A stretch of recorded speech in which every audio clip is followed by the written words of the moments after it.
자, 오늘 말씀의 제목을 다 같이 한번 말해 봅시다. 다음 세대가 다른 세대로 변하고 있다. 광야 생활 40년을 마치고 가나안 땅에 들어가서 한 민족을 이룬 이스라엘은 하나님이 광야 생활 가운데 특별히 함께 하셔서 수많은 이적으로 인도하신, 그래서 모세가 너희들은 참으로 행복자로다. 어느 백성이 이렇게 하나님의 은혜를 이렇게 맛본 백성이 있느냐라고 이렇게 말했습니다. 그런데 가나안 땅에 정착한 이스라엘 백성들은 이런 조상들의 유구한 역사, 자랑스러운 역사를 그들의 유산으로 물려받았지만, 그러나 그 조상들이 가졌던 신앙의 유산은 물려받지 못했습니다. 그러다 보니 그 가나안 땅에서 태어났던 이 세대들은 하나님은 수많은 신들 중에 한 분이고 좋은 신에 불과하지, 나를 창조하시고 나를 선택하시고 나를 구원하신 상천하지의 유일하신 하나님으로 믿지 않았다는 것입니다. 왜 그랬을까요? 그들은 하나님에 대한 이론적인 신앙만 물려받았지 하나님에 대한 체험이 없었기 때문에. 그래서 우리 기독교는 체험의 종교인 줄 믿으시기 바랍니다. 그래서 하나님의 체험은 환난과 고난과 어려움이 올 때 체험이 오는 거예요. 그래서 우리 성도들이 환난을 싫어합니다. 고난을 싫어합니다. 그렇지만은 그런 환난과 고난은 하나님을 체험할 수 있는 가장 소중한 기회라는 것을 깨달으시고 감사하시기를 주의 이름으로 축복합니다. 이스라엘 백성들이 애굽의 군대가 그들을 쫓아와서 앞에는 홍해바다요, 좌우는 산이요, 절벽이요, 뒤에는 애굽의 군대요, 사방팔방으로 다 막혀 있어서 피할 곳이 없는 그런 위급한 상황 속에서 홍해바다가 갈라지는 기적을 맛보았던 것입니다. 3일 길을 걸어가서 목마름에 지쳐서 먹을 물이 없을 때 그들은 마라의 쓴물이 단물이 되는 그런 역사를 맛보았고요. 아말렉이 따라와서 죽을 고비를 넘겼을 때 죽음 일보 직전에 그들의 칼끝이 그들의 뒤를 치려고 하는 그 순간에 그들이 손을 들었을 때 하나님의 역사로 아말렉이 물려쳐지는 그런 기적을 맛보았고요. 가다가 마실 물이 없을 때 반석을 치니까 반석에서 물이 나는 기적을 맛보았고요. 먹을 양식이 없어서 고통 중에 있을 때 하늘에서 만나가 떨어지는 기적을 맛보았습니다. 어느 하나도 편안할 때 내려온 기적이 아니라 이스라엘 백성들이 환난과 고난을 겪었을 때 오는 기적이었어요. 그래서 환난과 고난은 곧 기적이 따라온다는 하나님의 신호탄임을 믿으시고 감사로 받아들이시면 기적을 체험하는 역사가 여러분들에게 일어날 줄 믿습니다. 그런데 가나안 땅에 들어가서 살았던 이 세대들은 이런 광야를 체험하지 못했습니다. 가나안 땅의 부모로부터 편안한 땅을 유업으로 물려받았고요. 각종 그들은 재산을 물려받았고 양과 염소와 소들을 물려받았습니다. 편안한 생활이 시작되니까 그들이 하나님을 잊어버리고 그들의 신앙이 형식적으로 변하게 됩니다. 라오디게아 교회가 말세의 교회의 모형인데 말세의 성도들이 편안해지고 고난이 없고 어려움이 없다 보니까 신앙이 형식화되고 그들은 부자라고 하지만 하나님은 가난한 자요, 입었다고 하지만 하나님은 헐벗었다고 표현을 했습니다. 본다고 하지만 보지 못한 소경이라고 표현을 했습니다. 창원에 있는 모 목사님 이야기를 제가 가끔 예를 들어서 설명을 했는데 또 한 번 더 할 수밖에 없어요. 그 목사님이 전화가 와서 이 목사 내 생활이 편안하고 안전해지다 보니까 기도가 메말라가고 새벽 기도가 교회에서 사라져버렸다는 거예요. 개척할 때 그렇게 눈물 뿌리며 기도했던 이 삶이 타성화되고 내 아내가 교사가 돼서 돈을 많이 벌어오고 교회에서 또 월급도 받고 양가 부모님이 돌아가시면서 받았던 많은 유산들이 내 삶을 편안하고 풍요롭긴 했지만 신앙은 마이너스가 됐다. 이런 때일수록 더 하나님 앞에 엎드려 기도해야 되는데, 더 영적으로 깨어야 되는데, 내 주변 환경이 너무 풍요롭다 보니까 그게 아무리 생각대로 안 된다는 거예요. 가나안 땅에서 태어난 이 세대들이 갑자기 우상을 섬기고 멀리하게 된 것이 그들이 잘 살았기 때문, 부자로 살았기 때문에, 광야를 겪지 않았기 때문에 그런 문제가 생기기도 했지만 그것이 직접적인 원인이 될 수는 없었습니다. 여러분, 이 부라는 것이 저주가 아니잖아요. 이 부도 하나님이 우리에게 주신 이 축복이지 않습니까? 그런데 이 세대들은 1세대보다는 이런 부의 복을 누렸음에도 불구하고 왜 신앙이 타락하고 우상을 섬기는, 그래서 하나님이 그들을 멀리하는 이런 일들이 벌어졌습니까? 바로 1세대가 2세대들을 위해서 신앙 교육을 시키지 않았기 때문에 그런 문제가 생겼어요. 오늘 사사기 2장 7절에 보니까 1세대들은 하나님을 믿는 신앙을 잘했다고 했습니다. 2장 7절 한번 떼어주세요. 같이 한번 읽어봅시다. 다 같이. 백성이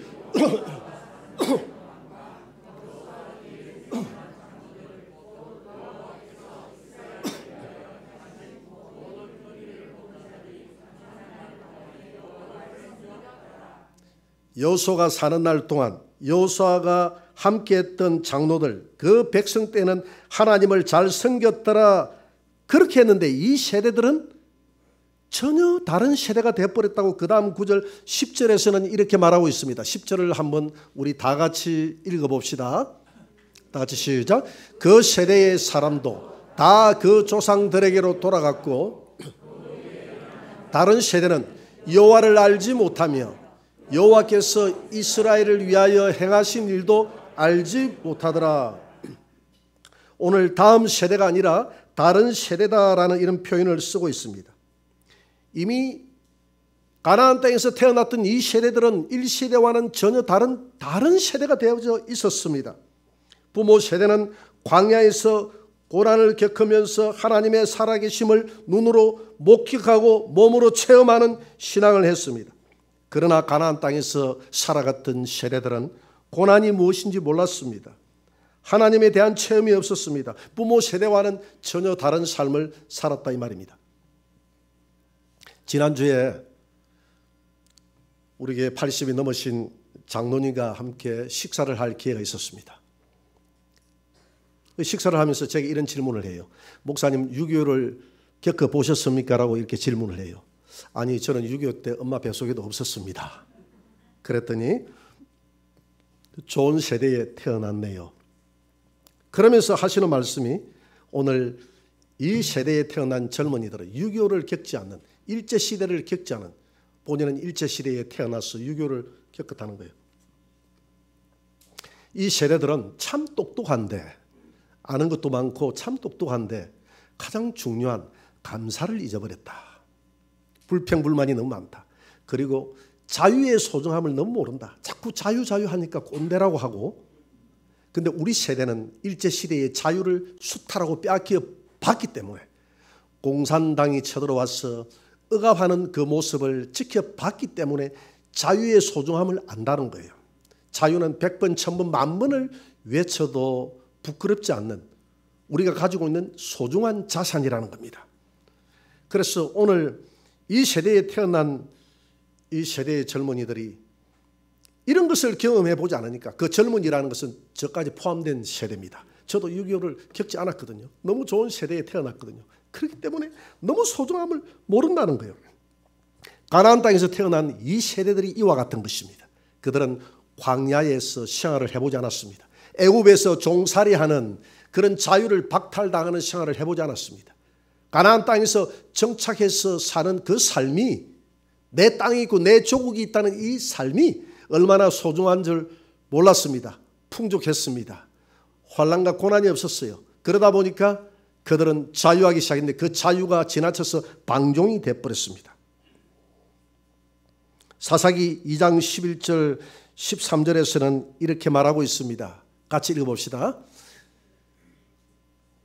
11절부터 다 같이. 이스라엘 자손이 여호와의 목전에 악을 행하여 바알들을 섬기며 애굽 땅에서 그들을 인도하여 내신 그들의 조상들의 하나님 여호와를 버리고 다른 신들 곧 그들의 주위에 있는 백성의 신들을 따라 그들에게 절하여 여호와를 진노하시게 하였으되 곧 그들이 여호와를 버리고 섬겼으므로. 아멘. 여기까지. 그러니까 한 세대 만에 너무 급격하게 바뀐 것입니다. 앞에 있는 세대들은 여호와 하나님만을 가치로 삼고 섬겼는데 다음 세대들은 하나님을 섬기지 않고 각종 우상들을 다 섬겼다, 여호와를 버렸다, 자기 갈 길로 갔다, 이렇게 이야기를 하고 있습니다. 왜 이런 문제가 생겼습니까? 1세대가 다음 세대를 향해서 하나님의 말씀을 가르치지 않았기 때문에 그것이 가장 큰 문제였습니다. 왜 가르치지 않았을까요? 너무 바빴습니다. 왜 바빴습니까? 먹고 산다고, 정착한다고. 가나안 땅에 들어가서 12지파가 지파별로 땅을 분배받았습니다. 이 분배한 땅을 각 사람들에게 분배를 해줬습니다. 분배해 준 땅이 그냥 되는 게 아니잖아요. 그 땅을 하나라도 더 차지하기 위해서 개간을 했습니다. 열심히 개간을 하고 집을 짓고요, 개간을 하고. 1세대들은 평생을 그렇게 불을 일구면서 살았습니다. 1세대들은 그렇게 살았어요. 그러다 보니까 너무 바쁜 거예요. 너무 바쁘다 보니까 이 세대에게 성경을 가르칠 기회를 잃어버린 것입니다. 성경을 가르칠 기회가 없었어요. 우리 서울에 있는 큰 교회, 대형교회 목사님이 김장한 목사님에게 자녀 교육에 대해서 굉장히 부러워했다는 겁니다. 전 세계에서 가장 큰 교회를 일구었던 그 목사님은 내가 자녀 교육에 목사님만큼 그렇게 성공하지 못했다. 그런데 김장한 목사님은 아들 3명이 있는데 아들 3명 다 목사가 돼서 목회를 잘하고 있습니다. 참 착해요. 다 신앙으로 잘 자랐어요. 이 아빠가 어릴 때부터 회초리를 들고, 어머니는 미국 사람인데 굉장히 부드럽게 품어주면서 동양적인 그런 사랑을 가지고 품어줬는데, 아빠는 음악의 매를 들면서 굉장히 음악이 다뤘다고 합니다. 어릴 때부터 잘못하면 회초리를 들었다고 그래요. 그런데 서울에 있는 이 목사님은 너무 교회에 바빴어. 세계에서 제일 큰 교회를 이루려고 하다 보니까 얼마나 바빴겠어요. 성도들 신방하랴 바쁘고, 성도들 성경 공부시키랴, 전도하랴, 너무 바빠서 기도하랴, 너무 24시간이 모자라는 거예요. 그러다 보니까 가정의 자녀들을 교육하는 것에 대한 가치를 잃어버렸던 것입니다. 여러분, 우리가 오늘 대단히 바쁜 시대에 삽니다. 너무 바쁘잖아요. 그런데 우리가 가치를 어디에 두느냐에 따라서 시간을 할당할 수가 있어요. 오늘 이 시간 여러분들이 앉아서 예배 드리는 여러분들이 시간이 남아 돌아서 교회에 온 것은 아니잖아요. 일주일 동안 얼마나 바쁘게 살았습니까? 바쁜 가운데서 시간을 쪼개서 예배 드리는 이유는 이 예배의 가치가 나를 구원하신 예수 그리스도를 예배한다는 사실, 우리를 창조하신 하나님을 예배한다는 그 사실의 가치가 너무 귀하기 때문에 이 자리에 온 줄 믿습니다. 제가 여기 수영 강구사 하는 그 강구사 사장님의 두 아들이 우리 교회를 나왔어요. 주일학교 때. 그분은 교회를 다니지 않는데 자기 자녀들을 신앙 교육을 잘 시켜놓으면 바르게 자란다는 이 사실을 알고 교회 가서 바르게 자라라, 바르게 자라라, 이렇게 해서 애들을 보냈는데 이분은 정작 나오지 않아요. 그래서 제가 사장님 교회를 좀 나오셔야죠. 자녀들만 보내지 말고요. 교회를 나와서 우리 함께 예배 드립시다. 그랬더니 하는 말이, 목사님 교회를 가고 싶은데 너무 바빠요. 너무 바빠서 교회 갈 틈이 없어요. 일요일도요, 이 간판하고 이 달아주고 얼마나 바쁜지 몰라요. 근데 황성주 박사가 그런 이야기를 했어요. 우리 임봉성 선교사님 그 큰딸 성의 결혼식 할 때 이 황성주 이 박사가 그걸 했거든요. 이 자연 건강식 하는 황성주 박사가 주례를 했습니다. 그분이 주례를 하면서 이런 이야기 하더라고요. 바빠서 교회 못 나간다는 사람은 다 거짓말이다 그러더라고요. 바빠도 자기만큼 바쁜 사람이 없었대. 자기는 서울대학교를 졸업해서 최연소 의과대학교를 졸업해서 최연소 의사 자격증을 받았다 하더라고요. 그리고 대학원에 들어가가지고 최연소 박사학위를 받고 최연소 교수가 되고 그 학교의 최연소를 몇 분이나 갈아치웠다고 합니다. 그렇게 살려고 하다 보니까 자기의 삶이 너무 바빴대요. 12시 이전에 퇴근을 해본 적이 없대. 늘 연구실에서 연구하고 공부하고. 그런데 자기 아내를 학교에서 만났다는 거예요. 연애를 해서 만났는데 언제 연애를 했냐면 12시 끝나고 1시, 2시, 3시 돼서 만나서 새벽에 연애를 했다는 거예요. 만나서 차를 마시고 데이트를 했다는 거예요. 그것도 하루 이틀 한 게 아니고 매일같이 만나니까 너무 좋으니까. 그래서 아침에 출근할 때는 눈이 충혈돼서 눈이 벌게져 가지고 충혈이 돼서 출근을 했다 하더라고요. 혼미해서 정신이 없는데도 불구하고 저녁에 또 사랑하는 사람을 만날 수 있다는 기대감이 에너지를 북돋아서 하나도 피곤 안 하다 하더라고요. 그래서 하는 말이 바쁘다는 것은 거짓말이다. 내가 사랑하는 사람에게 데이트하는 거기에 내 인생의 가치를 두니까 아무리 바빠도 새벽녘이라도 데이트하고 만나더라는 것이죠. 그리고 주일날 또 교회를 갔대요. 그래서 하는 말이 이 바쁘다는 게 문제가 아니라 이 예배의 소중함, 내가 교회에 가야 된다는 소중함의 가치를 모르기 때문에 교회를 안 가는 것이지 바빠서 안 가는 것이 아니라는 것이죠. 여러분들은 바쁘지만은 우리 예수 그리스도를 예배하고 내가 예수님을 믿는 이 생명의 소중함을 알기 때문에 그 시간을 할애해서 오늘 하나님 앞에 예배로 영광 돌리는 줄 믿습니다. 1세대들의 문제가 땅을 일군다고, 재산을 일군다고 40년 동안 재산 하나 없이 살았지 않습니까? 땅 한 평 없이 살았지 않습니까? 그런데 이제는 내 땅이 생겼어요. 내가 일구기만 하면 얼마든지 내 땅이 돼요. 내가 조금만 부지런하면 부자가 돼요. 내 집이 생겼습니다. 그러다 보니 한 푼이라도 더 벌어서 남들보다 잘 살아야 되겠다는 그 바쁨 때문에 일평생을 가난한 1세대들이 들어가서 그렇게 바쁘게 살다 보니까 내 자녀들에게 신앙 교육을 시키지 못했어요. 이런 우를 범하고 나니까 다음 세대, 이 세대가 죽고 나니까 전혀 다른 세대가 일어나서 하나님도 버리는 이런 기이한 세대가 되어버렸다 이 말입니다. 그래서 신명기 6장 6절 9절에서는 그들이 땅에 들어가기 전에 하나님이 모세를 통해서 당부했던 그 당부를 잊어버린 겁니다. 6절을 한번 같이 읽어보도록 한번 띄워봅니다. 다 같이 시작. 오늘 내가 내게 명하는 이 말씀을 너는 마음에 새기고 내 자녀에게 부지런히 가르치며 집에 앉았을 때든지 길을 갈 때든지 누워있을 때든지 일어날 때든지 이 말씀을 강론할 것이며 너는 또 그것을 내 손목에 메어 기호를 삼으며 내 미간에 붙여 표로 삼고 또 내 집 문설주와 바깥문에 기록할지니라. 분명히 가나안 땅에 들어가기 전에 1세대들에게 이 세대들을 이렇게 교육시키라. 누웠으나 앉았으나 일었을 때나 길을 갈 때나 하나님의 말씀을 암송시켜라. 암송. 여러분 암송의 위대함이 있습니다.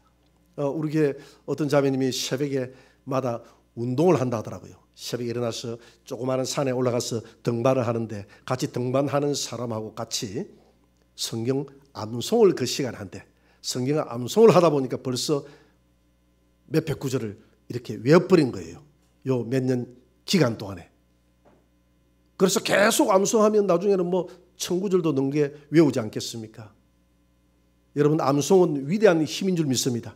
그래서 이마에나 오른손에 메어서 문설주에도 하나님 말씀을 세우고 차 안에도 하나님 말씀을 새기고 이렇게 하나님 말씀을 새겨서 암송하게끔 내 자녀들을 가르치라고 했는데 그들의 1세대들이 그냥 황금을 쳐다보니까 황금의 눈이 어두워서 신앙교육의 가치를 두지 못하고 신앙이 황금이라는 사실을 깨닫지 못하고 이 세대들을 교육하지 못하니까 이 세대들은 전혀 다른 세대로 일어났다. 그래서 하나님이 우상을 섬기는 이 세대들을 하나님이 바르게 살아가지 못하니까 그들을 이제 그들의 부모 세대가 손을 대지 않으니까, 교육을 하지 않으니까, 채찍을 들지 않으니까 하나님이 직접 채찍을 들고 그들을 훈련시키기 시작하는데, 사사기 2장 14절에서는 이렇게 그들을 교육했다고 합니다. 다 같이 여호와께서 이스라엘에게 진노하사 노력하는 자의 손에 넘겨주사 그들이 노력을 당하게 하시며 또 주위에 있는 모든 대적의 손에 팔아 넘기시며 그들이 다시는 대적을 당하지 못하였으며 15절입니다. 그들이 어디로 가든지 여호와의 손이 그들에게 재앙을 내리시니 말씀하신 것과 같고 여호와께서 그들에게 맹세하신 것과 같아서 그들의 괴로움이 심하였더라. 이스라엘이 편할 날이 없었습니다. 다윗 시대를 제외하고는 얼마나 많은 민족들에게 고난을 당했는지 모릅니다. 가나안 땅에서 나 같은 1세대들이 그렇게 교육을 시켰더라면 이 교육이 이어졌을 텐데, 결국은 1세대들이 신앙생활은 잘했지만은 신앙교육은 하지 못했던 그것이 원인이 되어져서 두고 그의 후손들이 믿음을 버리고 급기야는 눈이 어두워서 예수 그리스도가 여호와가 이 땅에 왔으나 이 여호와를 십자가에 못 박아서 우리가 만약 죄를 저질렀다면 그 피를 우리와 우리 후손들에게 돌리소서 하는 바람에 이 유대인들이 2000년 동안 그 후손들이 나라를 잃고 600만이나 되는 그 나치 치하에서 사람들이 죽어가는 그런 일들이 벌어졌다 이 말입니다. 다 이 이유가 가나안 땅에서 나왔던 1세대가 신앙의 교육을 하지 않았기 때문에 이런 문제가 생겼다는 것입니다. 오늘 유럽이 다음 세대가 되어버렸어요. 유럽에는 젊은이들이 사라져버렸습니다. 그 아름다운 교회, 여러분 유럽에는 고딕 양식이 얼마나 아름답겠습니까? 그 아름다운 교회들이 술집으로 팔려가고요, 서커스 다는 그런 연습하는 장소로 팔려나가고, 이슬람의 사원으로 팔려나가고, 술집으로 팔려나가고, 식당으로 팔려나가고, 텅텅 비어서 지금 문을 빗장을 잠가놓고 예배드리는 사람들은 노인들 그냥 한 열 몇 명 모여서 예배드리는 이런 시대로 전락해버리고 말았습니다. 전혀 유럽의 문화가 기독교 문화지 않습니까? 지금 이 세대에 일어나는 젊은이들은 부모 세대와는, 그들의 할머니 할아버지 세대와는 전혀 다른 세대가 되어버렸습니다. 다른 세대가 되어버렸어요. 내가 기독교라는 이런 말은 하는데, 부모님이 기독교라고 하니까 기독교라고 말은 하는데 예배를 드리지 않아요. 오늘 대한민국이 그런 시대가 되어가고 있습니다. 우리의 다음 세대가 다른 세대로 변해가고 있습니다. 어쩌면 우리 60년대 70년대 신앙생활 했던 부모들이 생각하면 오늘 저와 여러분들도 그분들이 볼 때는 다른 세대로 변해 있다라고 평가할지도 모릅니다. 우리는 예배 잘 드리잖아요. 예배 신앙생활 다음이 문제지. 그러나 항상 우리는 괜찮다고 그래요. 그렇지 않아요.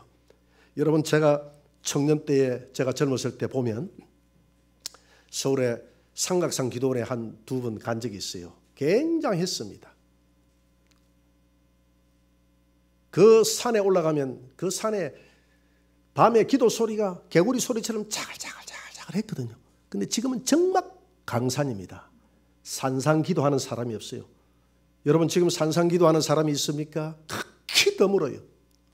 산상 기도할 틈도 없고 시간도 없고 너무 바빠요. 마치 1세대들이 그 재산을 일군다고 너무 바쁘듯이.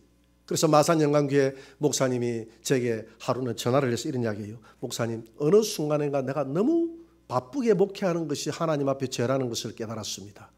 그래서 지금은 가능하면 모든 것을 절제하고 하나님과 나 사이에 이렇게 교제하는 그런 풍성한 삶을 누리는 시간을 많이 갖고 있습니다. 내가 위로부터 채우지 않고서는 성도들이 나갈 수 없으니까요. 여러분, 어쩌면 우리가 1세대처럼 우리가 너무 바쁘게 다음 세대에 우리의 자녀들에게 좀 더 괜찮은 삶을 물려주기 위해서, 아파트 하나라도 물려주기 위해서, 통장 하나라도 물려주기 위해서 우리가 너무 바쁘게 살아가고 있지는 않는지 한번 돌아봐야 됩니다. 바쁜 게 나쁜 것은 아니에요. 바쁘게 살고 부지런히 살아야 되겠지만은, 그러나 우리의 가치가 잠시 그 바쁜 것을 브레이크를 밟고 내 자녀들에게 신앙 교육을 시키는 것보다 더 소중한가를 한번 돌아봐야 됩니다. 여러분, 우리가 살아가면서 우리 자식 용서가 가장 소중하지 않겠어요? 우리가 자녀들에게 이 신앙을 가르치지 못했다면 여러분들의 손자, 손녀들에게 이 신앙을 가르치세요. 대가 끊어지지 않도록. 이 1세대들의 신앙의 대가 끊어져 버렸습니다. 대가 끊어져 버렸어요. 그들의 신앙생활을 잘했던 것이 아무 소용이 없는 그런 세대가 되어버렸습니다. 저는 지금 돌아보니까 제가 엊그제 개척을 한 것 같은데 어느 순간인가 올해 4월 5일이 되면 20년이 됩니다. 20주년이 되어버렸어요. 여러분 20년 했으면 이제 연금 나올 시기 아닙니까? 직장생활 하면 20년 하면 연금 나오죠. 그죠? 그거 굉장히 오래 했다는 거거든. 그런데 돌아보니까 한 3분의 2의 세월이 지나가 버렸어요. 이제 남은 3분의 1의 목회 시간이 남아 있는데 작년부터 계속 제 마음속에 위기감이 들기 시작하는 겁니다. 한국 교회에 대한 위기감, 또 우리 교회에 대한 위기감. 제 아래 위로는 대부분 다 우리 성도들이 그렇게 구성이 되어 있는데 우리가 이 땅을 떠나고 나면 과연 우리 하늘영광교회의 명맥이 얼마나 이어질까? 지금 우리 학생들, 청년들이 정말 이 교회를 이끌어 나갈 정도로 뜨거운 세대로 일어나고 있는가? 학생, 청년들이 점점 우리 교회에서 소멸되어 가고 있습니다. 장년들은 늘어가는데 아래 세대는 소멸되어 가는 것을 보면서 제가 저 마음속에 급해지기 시작하는 거예요. 야, 이거 큰일 났다. 청년, 청소년 사역을 해야 되겠다. 그래서 우리 옆에 건물을 조금 가격이 비싸도 빨리 우리가 사자. 그 돈이 중요한 것이 아니다. 언제까지나 이 돈을 저축해 놓는 것이 중요한 것이 아니라 빨리 다음 세대를 위해서 빨리 키워나가는 것이 중요하다.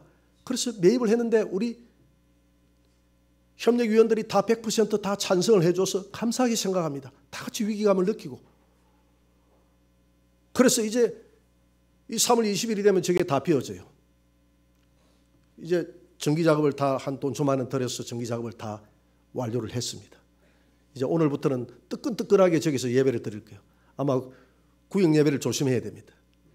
저기 가가지고 너무 따뜻해서 2부 예배, 3부 예배 안 올지도 몰라요. 그동안은 너무 추워서 발발 떨면서 아이들이 막 떨면서 2년 동안 예배를 드렸거든요. 우리는 따뜻한데 여러분들 아이들이 얼마나 떨면서 예배 드리는지 우리는 몰랐잖아요. 그래서 내 마음이 더 급했던 거예요. 그래서 제일 먼저 전기작업을 한 거예요. 아직까지 인수 받기 전에 양해를 구해가 전기작업부터 먼저 하자. 그래서 지금 뜨끈하게 만들어놨는데 막 아이들이 따뜻하게 이제 예배를 드릴 겁니다. 그래서 저걸 청소년관으로 만들어서 1층을 이런 장의자를 다 빼려고 그래요. 전부 다 빼버리고 이 강대상도 싹 없애버리고 1층을 농구장으로 만들 겁니다. 탁구다이를 놓고 예배 끝나고 나면 아이들 농구도 하고 자유롭게 놀 수 있도록. 그 농구, 탁구 하는 게 중요한 게 아니에요. 아이들을 더 친숙하게 만들어서 점심을 먹고 그 다음 신앙교육으로 이어가려고. 어떻게 해서든 다음 세대를 좀 살려보려고. 다음 세대가요 하루아침에 열매를 거둘 수 있는 게 아니에요. 이 모든 일들에 우리 성도들이 함께 해야 됩니다. 여러분 다음 세대에 좀 관심을 가집시다. 자원에서 교사도 나오고요. 교사들이 자원에서 차고 넘쳐야 돼요. 한 명이라도 교사가 더 많으면 도움이 되는 거예요. 한 명이라도 많으면 1대1로 다 잡아서 가르치면 그 1대1 교육이 되잖아요.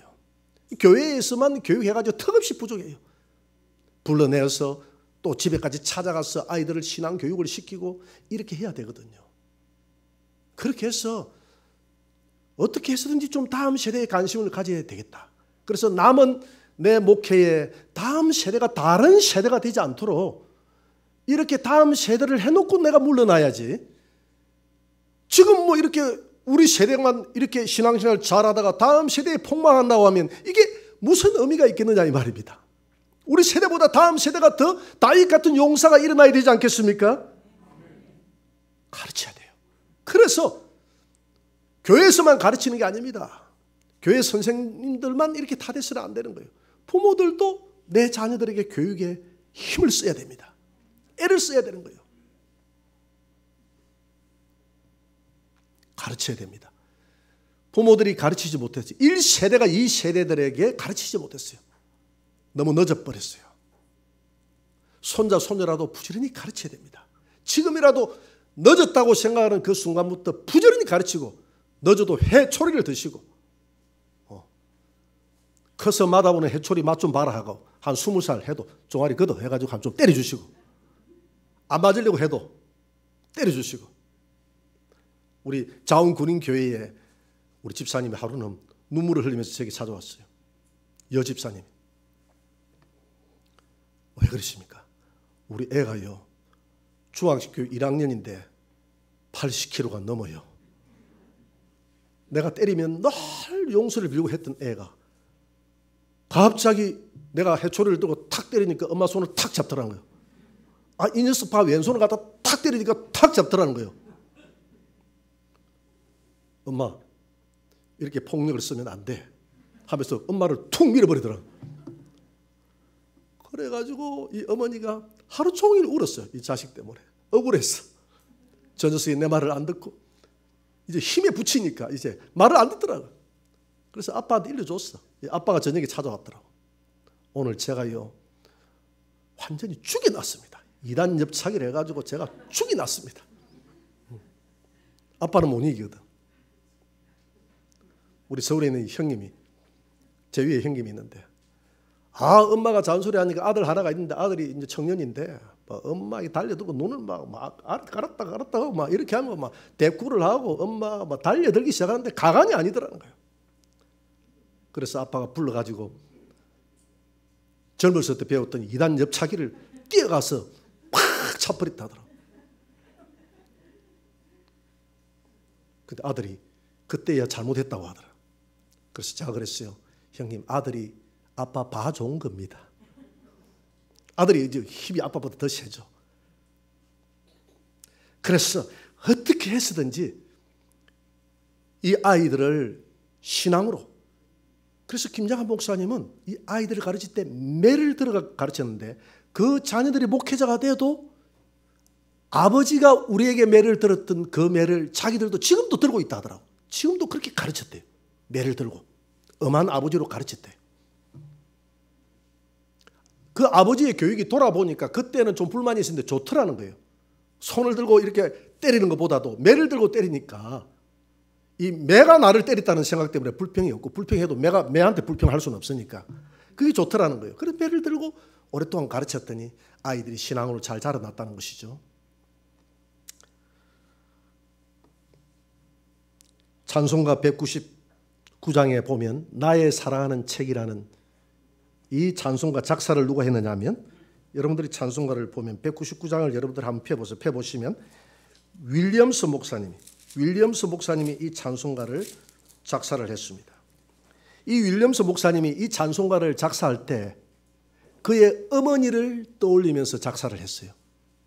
어머니가 쓰던 성경책이 있다는 거예요. 자기를 어릴 때 무릎 위에 앉혀놓고 이 어머니가 이 성경을 읽어줬다는 거예요.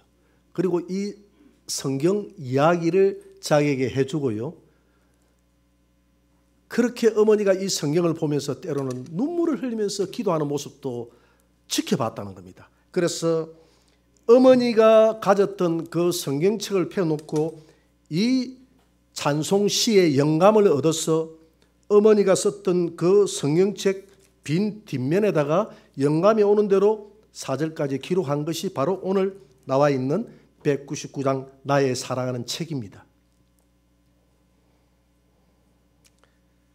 제가 한번 읽어볼게요. 나의 사랑하는 책, 비록 헤어졌으나, 많이 헤어졌겠죠. 어머니의 무릎 위에 앉아서 재미있게 듣던 말, 그때 일을 지금도 내가 잊지 않고 기억합니다. 귀하고 귀하다 우리 어머니가 들려주시던 재미있게 듣던 말, 이 책 중에 있으니 이 성경 심히 사랑합니다. 2절은 생략하고요. 예수 세상 계실 때 많은 고생 당하고 십자가에 달려 죽임 당한 일 어머니가 읽으며 눈물 많이 흘린 것 지금까지 내가 기억합니다. 3절에 보니까 그때 일은 지나고 나의 눈에 환하오 어머니의 말씀 기억하면서 나도 시시때때로 성경 말씀 읽으며 주의 뜻을 따라 살려 합니다. 귀하고 귀하다. 우리 어머니가 들려주시던 재미있게 듣던 말 이 책 중에 있으니 이 성경 심히 사랑합니다. 여러분, 우리 자녀들에게 윌리엄스 목사님처럼 이렇게 교육을 지금이라도 합시다. 그리고 우리 손자 손녀들에게 앉혀놓고 이렇게라도 교육을 합시다. 그래서 우리 다음에 일어나는 세대들이 전혀 다른 세대가 아니라 다음 세대로 일어날 수 있도록 우리보다 더 위대한 다윗 같은, 바울 같은, 사무엘 같은 그런 믿음의 용사들이 나오는 우리 하늘영광교회, 여러분들의 자손들 중에 다윗 같은 용사가 나오게 되기를 주의 이름으로 축원합니다. 그런 용사들이 될 수 있도록 다음 세대를 하나님의 말씀으로 잘 양육시키는 저와 여러분들이 되시기를 주의 이름으로 축원합니다.